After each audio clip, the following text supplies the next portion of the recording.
considerarmos que há 5 tipos de atividades que constituem um modelo. Um desses 5 tempos é destinado à difusão e à partilha das produções que vamos realizando e que constituam circuitos, formas de circular a informação que vamos produzindo para acentuar o valor social do nosso trabalho na escola. Que ele tem, desde logo, como todo o trabalho humano, um valor imprescindível e que podemos ajudar os outros com aquilo que produzimos e também para desfazer a ideia habitual que têm os alunos de que tudo o que trabalham é para a professora. Para nós, evidentemente, que não é. Todo o trabalho é, primeiramente, destinado àquela comunidade de trabalho, de aprendizagem, que é a turma. Portanto, tudo reverte para a turma. Tudo tem a ver com essa turma e a professora ou o professor integram a turma com um elemento adulto, quando é só um, que integra a comunidade de aprendizagem. E depois, para seguir a tradição ética do trabalho intelectual, particularmente o trabalho universitário, onde o trabalho tem um destino social e requer um feedback, requer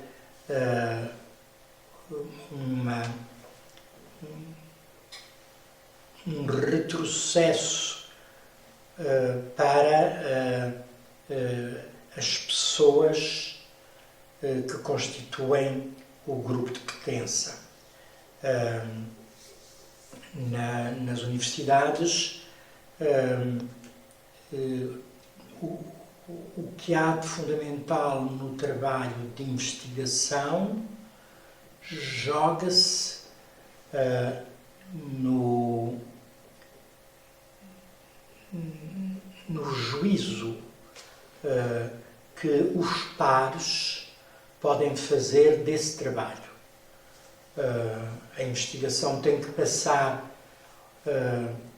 ou por um painel de peritos ou por um conjunto de pares que validem esse trabalho intelectual, que nos possam garantir que ele faz falta e foi bem conduzido metodologicamente e que está sujeito ao rigor e à deontologia, quer dizer, aos preceitos éticos desse trabalho de investigação. Estes princípios e estes valores, quanto a nós, devem ser, nós, as pessoas do movimento, devem ser cultivados desde a infância. A noção de que todo o trabalho pertence à sociedade, a partir de um grupo, e que esse grupo tem que ajudar a validar esse trabalho. E é por isso que temos vários momentos em que o trabalho se presta à sua difusão e partilha. Cresce a isto tudo o facto de a comunicação ser o motor do desenvolvimento humano. E quando se começou a descobrir isso, começou a dar-se muito mais importância à fala das crianças, a necessidade de elas terem direito a falar na sala de aula e não serem mandadas constantemente calar porque não há tempo. É a necessidade da fala e a necessidade da escrita para o desenvolvimento cognitivo das crianças, para o desenvolvimento do pensamento das crianças, para o desenvolvimento humano em geral, não é? Sendo que há aqui um movimento dialético. A comunicação que se vê que é tão importante na relação bebé-mãe, não é? E como os bebés se vão desenvolvendo, as crianças se vão desenvolvendo naquela relação falada com as mães, na comunicação total, mesmo expressiva, com as mães, como isso os faz desenvolver. É importante a comunicação, é visível nessas alturas, mas o facto de, à medida que eu dou maiores possibilidades de comunicação, dou-lhes também maiores possibilidades de desenvolvimento. E quanto mais avança o desenvolvimento, mais avança a capacidade de comunicar. Quer dizer que o falar e o escrever vai também progredindo com o desenvolvimento das pessoas, sendo que o desenvolvimento das pessoas, ele próprio depende da comunicação. Quando não há comunicação, o desenvolvimento é menor, ou fica lesado, ou fica profundamente alterado, não é? Como acontece em algumas situações de saúde das crianças. Pronto. E é também esta ligação, comunicação de desenvolvimento, para além das questões académicas, não é? E da necessidade de comunicar nas instituições intelectuais, onde é fatal, é também esta parte do desenvolvimento psicológico que é preciso cuidar e que nós tentamos fazê-lo assim, com várias vias de comunicação, né? Próximas e distantes. Por exemplo, no primeiro ciclo, vou dar o exemplo do primeiro ciclo, logo no início da manhã, os meninos e as meninas inscrevem-se para apresentar rapidamente algum trabalho que produziram. É o momento em que nós costumamos chamar um momento de ler, contar e mostrar. Quer dizer, em que eu leio um texto que escrevi, por exemplo, entretanto, ou que conto uma coisa que me aconteceu e que me parece significativa como notícia para os meus colegas, ou onde mostro alguma coisa que me pertence e que eu gostaria de mostrar aos outros, mas que na maior parte dos casos até acontece serem desenhos que as crianças fazem e que querem mostrar aos seus colegas para os fazer participar desse gosto. Posso mostrar as coisas que faço e as coisas que crio. Como uma vez eu mostrei os meus desenhos, a minha própria galeria de desenhos à turma. A partir desse momento, percebe-se que temos que ter vários outros momentos em que se mostre e partilhe aquilo que vamos fazendo. É, por exemplo, o caso de um momento quase solene, que é o momento da comunicação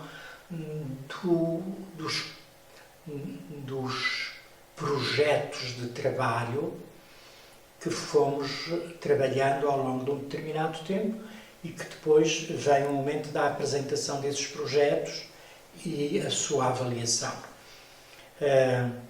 Algumas aranhas usam as suas cores para atrair a gente. Tenho aqui uma aranha muito bonita com várias cores. Eu quero chegar perto dela para tirar uma foto. Ela quer dizer é venenosa e pode me atacar. O que ele quer dizer é que as aranhas podem utilizar as cores para atraírem e matarem. Sim. A comida, mais ou menos. Como é que o veneno, vocês estão a ver, Mas é fixe. que é muito encantada. É muito bonita. Ok, vemos. Também existe vermelha, aquela ali. É a aranha Joaninho. A estrutura das aranhas. Não vamos dizer tudo porque vai demorar muito. Vamos só dizer algo. Temos aqui o coração. Temos outras formas de comunicar ou de fazer circular a informação, como a correspondência convencional entre grupos, entre turmas, ou a correspondência digital, hoje mais frequente, através da qual também se faz parte da divulgação de produções escritas, de produções artísticas, por aí adiante. Costumamos fazer também em vários momentos ao longo do ano exposições. Por exemplo, fazemos sempre exposições de trabalhos por altura das reuniões dos pais nos fins dos períodos, por exemplo. Costumamos receber os pais a partir de uma exposição de trabalhos dos filhos. O primeiro momento da reunião com os pais é uma passagem pela exposição, uma passagem que pode ser guiada da exposição e seguindo-se a seguir então a reunião.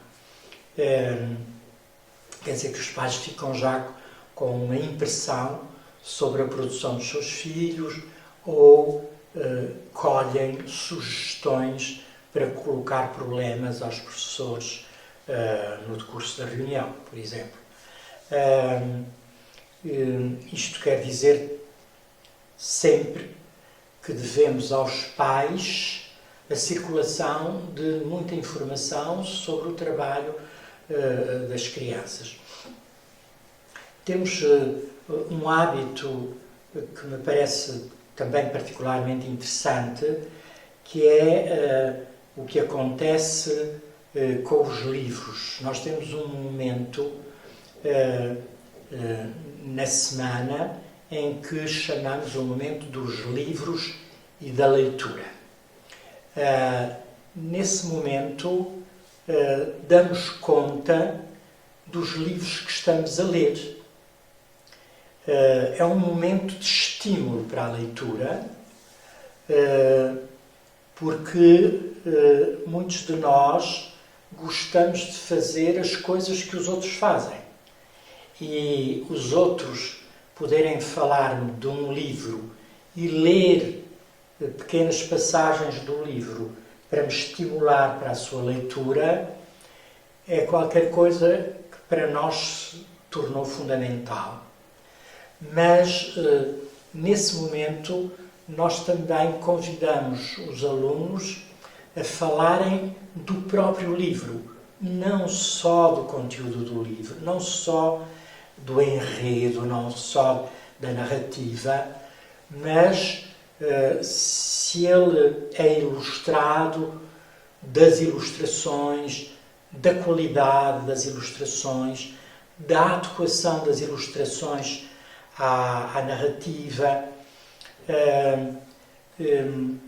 a capa, a disposição, portanto, uma série de informações sobre o livro como um objeto de cultura e não prestar contas da leitura e fazer daquilo um exame de leitura, mas sim uma partilha de um objeto cultural que eu pude ler e tirar prazer e querer partilhar com os outros o prazer que tive e as coisas que mais me impressionaram naquele objeto de cultura. A animação da leitura serve para atrair mais curiosidade das pessoas para virem à biblioteca, porque senão era livros, é sempre livros, não é? Então, por isso nós animamos o livro, podemos até acrescentar coisas, só para deixar mais giro. Por exemplo, uns colegas vieram animar este livro, depois mais gente quis vir lê-lo. Depois fizeram uma árvore gigante onde nós decorámos. A apresentação de produções, como diz o nome, é para nós apresentamos o que é que nós criamos. Por exemplo, as pessoas criaram a animação da leitura. Por exemplo, textos, teatros, o secretário, depois, no fim do texto ou da produção que os colegas fizeram, diz perguntas ou comentários. Depois as pessoas, se quiserem, fazem perguntas ou comentários. E ali está um bom comentário. Havia pessoas que só metiam o dedo no ar para dizer: o texto estava muito bom, estás muito espetaste, de parabéns, não acrescentavam nada, não ajudavam muito. Depois que foi criado um bom comentário, numa boa estrutura de texto, se o texto faz sentido, e tratata. Nós marcamos nos textos que escrevemos, nos textos que escrevemos, por exemplo, nós marcamos com o som do nosso nome. E também colocamos nos livros de autor quando nós vamos ler um livro de autor. No final do mês nós marcamos quantos textos nós fizemos e aqui está, por exemplo, vamos ter produções. Deixa eu ver. Por exemplo, menos de um é insuficiente e um por mês é suficiente. E registamos, por exemplo, o Afonso tem a nota e a apresentação de produções. Por exemplo, o Afonso fez bom porque foi 2 no ler e 1 no gostar. Não foi no contar, mas tirou bom porque teve 3. Individualmente registra-se como aqui está, na nossa nota, e ainda há algo, deixa eu ver, a autoavaliação, em que nós nos autoavaliamos. Por exemplo, eu acho que tirei muito bom porque eu fiz tudo muito bem, por exemplo. E depois há o comentário do nosso amigo, em que nós damos o caderno e o amigo vê isto e comenta. Os comentários servem para imagina que tiraste uma coisa mal. Então, esses comentários servem para ajudar-nos a melhorar no próximo mês. Quando nós lemos um livro, tínhamos que ir buscar um ficheiro que chama-se Atividades da Biblioteca. Nós tínhamos que passar isto para o caderno de escrita e depois para ali no caderno que nós lemos esses textos, tínhamos que fazer estas fichas. E depois é assim que daqui vai para o caderno de escrita e depois a Helena confirma e depois tiramos a melhor nota. Portanto, isto são alguns exemplos do que nós costumamos chamar os circuitos de comunicação. Quer dizer, fazer girar, fazer circular, difundir, a obrigação social de difundir aquilo que nós vamos aprendendo, aquilo que nós vamos construindo, aquilo que nós vamos fazendo em função dos outros, quer dizer, com a colaboração dos outros e para os outros. Acho que é o principal